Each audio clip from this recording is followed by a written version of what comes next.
হাসিনা ও আওয়ামী লীগ সন্ত্রাসীদের বাংলাদেশে পুশিন করুন, দিল্লিকে উদ্দেশ্য করে নাহিদ ইসলাম বলেছেন। সেই পুরনো কালপিটরাই আবার প্রশাসনে ফিরে এসেছে বলে মন্তব্য করেছেন সার্জিস আলম। আমির খসরু বলেছেন, যারা নির্বাচনকে ভয় পায় তাদের রাজনীতি করারই দরকার নেই। চাঁদাবাজি করলে ছাড় নয়, এমনটাই মন্তব্য করেছেন আমিনুল হক। এতক্ষণ শুনছিলেন সংবাদ শিরোনাম, এবারে বিস্তারিত।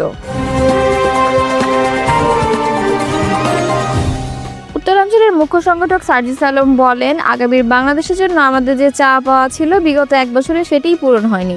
তিনি বলেন, যদি কেউ 95টা কাজ ভালো করেন তাকে আমরা ভালো বলবো, 5টি কাজ যদি খারাপ করেন তাকে খারাপ বলবো। এ সময় এনসিপি যুগ্ম আহ্বায়ক সামান্তা শারমিন বলেন, মাইলস্টোনের ঘটনার পেছনে কার হাত আছে সেটা আমরা জানতে চাই।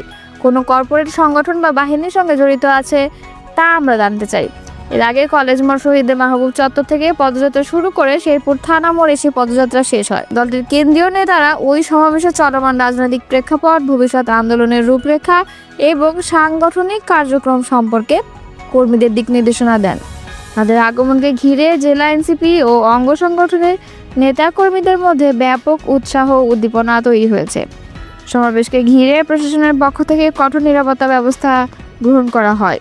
জুলাই পদযাত্রা শেষে সমাবেশে অংশ নিয়েছেন এনসিপির আহ্বায়ক নাহিদ ইসলাম, সদস্য সচিব আক্তার হোসেন, সংগঠক হাসনাত আবদুল্লাহ, উত্তরাঞ্চলের প্রধান সংগঠক সার্জিস আলম এবং নাসির উদ্দিন পাটোয়ারি, সামান্তা শারমিন ও আরিফুল ইসলাম আদিব।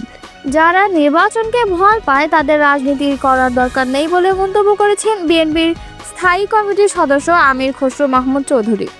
তিনি বলেন, তারা প্রেশার গ্রুপ হিসেবে কাজ করুক, এনজিও হিসেবে কাজ করতে পারে। আপনি রাজনীতিও করবেন, আবার নির্বাচনেও যাবেন না, গণতান্ত্রিক প্রক্রিয়াকে বাধাগ্রস্ত করবেন, এটা তো হতে পারে না।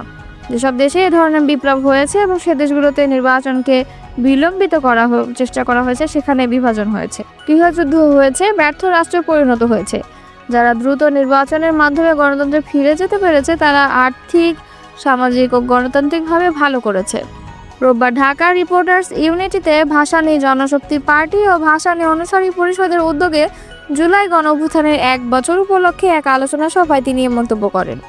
সবকিছুতে ঐক্যমত্য হবে না উল্লেখ করে আমির খসরু বলেন, আমরা বিভিন্ন দল সবকিছুতে ঐক্যমত্য হবে না, জাতীয় বিষয়ে এক থাকতে হবে, কিন্তু রাজনৈতিক আদর্শ ও চিন্তা দর্শন আলাদা, এই বিভেদ না থাকলে তো গণতন্ত্র হবে না। একদলীয় শাসন বাকশাল করতে বসিনি, ভিন্ন মত থাকতে পারে কিন্তু একে অপরের প্রতি সহনশীল হতে হবে। সাংঘর্ষিক রাজনীতিতে যাওয়া যাবে না, দ্বিমত থাকবে কিন্তু শ্রদ্ধা থাকতে হবে।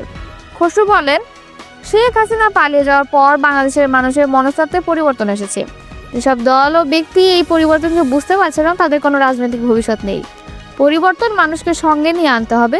আমার কথা শুনলে নির্বাচন মানব, না শুনলে নির্বাচনে যাব না, এটা অগণতান্ত্রিক আচরণ। গণতন্ত্রের কথা বলে গণতন্ত্রকে ধ্বংস করার প্রক্রিয়া। শেখ হাসিনাও যা বলতেন তাই মানতে হতো, আমাদের কোনো অধিকার ছিল না।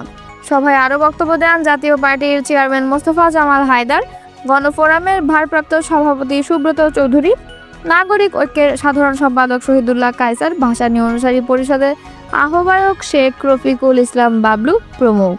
জাতীয় নাগরিক পার্টির উত্তরাঞ্চলের মুখ্য সংগঠক সার্জিস আলম বলেছেন, যাদের বিরুদ্ধে আমরা একদিন রাস্তায় নেমেছিলাম, দুর্ভাগ্যজনকভাবে তারাই আবার ফিরে এসেছে রাষ্ট্রের গুরুত্বপূর্ণ সিস্টেমে।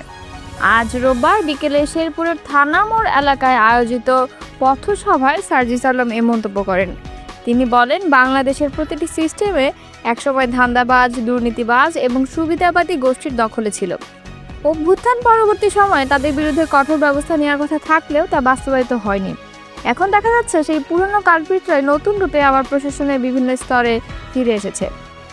এনসিপির নেতা বলেন, ভূমি অফিস থেকে সদর হাসপাতাল, থানা থেকে পৌরসভা, প্রতিটি জায়গায় কিছু লোক এখনো আছে যারা জনগণের সেবক না হয়ে শোষক হয়ে উঠেছে।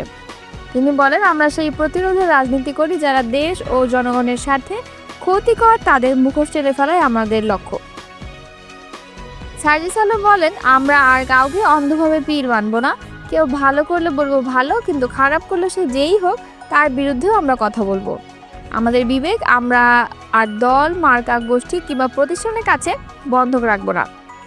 পুশিন ইস্যুতে ভারত সরকারের প্রতি আহ্বান জানিয়ে এনসিপির আহ্বায়ক নাহিদ ইসলাম বলেন, পুশিন করতে হলে আওয়ামী লীগের সন্ত্রাসীদের করুণ শেখ হাসিনাকে করুন।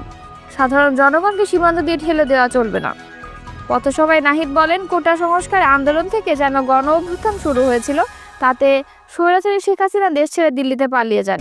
এখন দিল্লি আওয়ামী লীগের শত শত সন্ত্রাসীকে আশ্রয় দিয়েছে, অথচ শেরপুর সহ বিভিন্ন সীমান্ত দিয়ে প্রতিনিয়ত সাধারণ জনগণকে বাংলাদেশে পুশিং করার চেষ্টা চলছে। তিনি আরও বলেন, আমরা ভারত সরকারকে স্পষ্টভাবে জানিয়েছি, সীমান্তে কোনো পুশিং ও হত্যাকাণ্ড মেনে নেওয়া হবে না।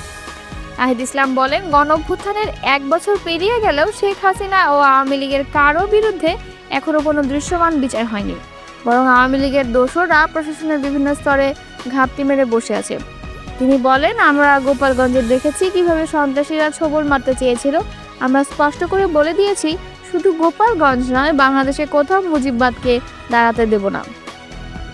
এনসিপির আহ্বায়ক বলেন, যারা এখনো প্রশাসন ও পুলিশ বাহিনীতে থেকে আওয়ামী লীগের হয়ে কাজ করছেন, তাদের আওয়ামী লীগের সন্ত্রাসীদের ও এমপিদের প্রশ্রয় দিচ্ছেন, তাদের বিরুদ্ধেও দুর্বার আন্দোলন গড়ে তোলা হবে। পথসভায় সভাপতিত্ব করেন শেরপুর জেলা এনসিপির প্রধান সমন্বয়কারী মোহাম্মদ লিখন। সভায় আরও বক্তব্য দেন দলের দক্ষিণাঞ্চলের মুখ্য সংগঠক হাসনাত আবদুল্লাহ, সিনিয়র যুগ্ম আহ্বায়ক সামান্তা শারমিন ও যুবশক্তির সদস্য সচিব জাহিদুল ইসলাম। পথসভার আগে শেরপুর সরকারি কলেজের সামনের সড়কে জুলাই গণঅভ্যুত্থানের শহীদ মাহবুব চত্বর থেকে পদযাত্রা শুরু করা হয়। পদযাত্রাটি শহরের প্রধান সড়ক প্রদক্ষিণ করে থানা মোড়ে পথসভাস্থলে গিয়ে শেষ হয়। পথসভা শেষে কেন্দ্রীয় নেতারা জামালপুরের উদ্দেশ্যে যাত্রা করেন। বিএনপির কেন্দ্রীয় ক্রীড়া বিষয়ক সম্পাদক ও ঢাকা মহানগর উত্তর বিএনপির আহ্বায়ক আমিনুল হক স্পষ্টভাবে বলেছেন, চাঁদাবাজি যেই করুক কোনো ছাড় নয় যদি সে বিএনপির নাম ব্যবহার করে। রোববার দুপুরে রাজধানীর মিরপুর 10 নম্বর হোপ মার্কেট ব্যবসায়ীদের উদ্যোগে আয়োজিত এক মতবিনিময় সভায় তিনি কথা বলেন। ব্যবসায়ীদের উদ্দেশ্যে আমিনুল হক বলেন, আপনারা কাউকে চাঁদা দেবেন না। কেউ যদি বিএনপির পরিচয় চাঁদা দাবি করে, তবে আমরা সেই ব্যক্তির বিরুদ্ধেও কঠোর ব্যবস্থা নেব। তিনি অভিযোগ করেন, পতিত আওয়ামী লীগ থেকে আসা কিছু নতুন চক্র বিএনপির নাম ব্যবহার করে চাঁদাবাজি করছে। এতে দলের সম্মানহানি হচ্ছে। বিএনপি এ ধরনের অপকর্ম বরদাস্ত করবে না। বিএনপির কেন্দ্রীয় ক্রীড়া বিষয়ক সম্পাদক বলেন, বর্তমান সরকারের অদক্ষতা ও দুর্নীতির কারণে দেশের অর্থনীতি ভেঙে পড়েছে। জনগণের ভোটে আমরা যদি ক্ষমতায় আসতে পারি, তাহলে অর্থনীতি পুনরুদ্ধার করাই হবে অন্যতম অগ্রাধিকার। ব্যবসায়ীদের আশ্বস্ত করে আমিনুল হক বলেন, আপনারা যারা অস্থায়ীভাবে ব্যবসা করছেন, আমরা নির্বাচিত হলে স্থায়ী মার্কেট নির্মাণ করব, যাতে করে আপনারা নিরাপদে ও নিশ্চিন্তে ব্যবসা করতে পারেন। এ সময় উপস্থিত ছিলেন ঢাকা মহানগর উত্তর বিএনপির যুগ্ম আহ্বায়ক গাজী রেজানুল হোসেন রিয়াজ, পল্লবী থানার 3 নম্বর ওয়ার্ড বিএনপির সভাপতি নজরুল ইসলাম নজু ও যুবদল পল্লবী থানার সিনিয়র যুগ্ম আহ্বায়ক মুকুল ফৌজ, শিশু কিশোর সংগঠনের সাবেক সাধারণ সম্পাদক মোহাম্মদ জামাল হোসেন বাপ্পি প্রমুখ।